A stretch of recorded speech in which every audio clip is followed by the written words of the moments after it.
What is BIM, and what does it mean in the construction industry? BIM is the process for creating and managing information on a construction project throughout its whole life cycle. The word BIM is an acronym that stands for Building Information Modeling, but is also sometimes referred to as Building Information Management. However, there is much more to BIM than just a 3D model.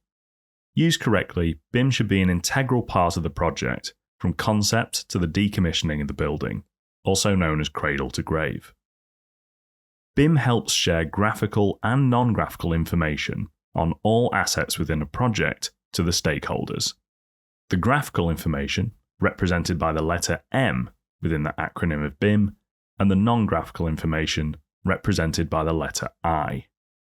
Around the world, there are standards on utilising BIM for project delivery, and loosely, they're all very similar. Like many other countries, in the UK, we work to the ISO 19650 standards.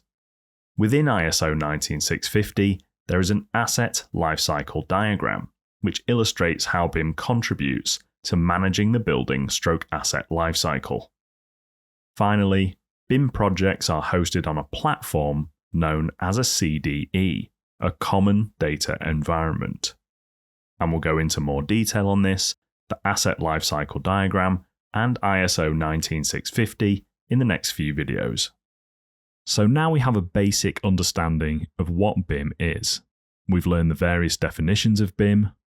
We've learned how BIM works and its role in the construction industry. And we've had a brief introduction to the ISO 19650 standards and its resources. Thank you for watching this BIMTech Bitesize lesson. This video is made using material from our expansive and detailed in-house training program here at BIMTech Engineering. If you'd like to learn more, subscribe to the BIMTech Engineering YouTube channel and hit the bell to be notified when episodes are released every few weeks. Class dismissed, and we'll see you next time.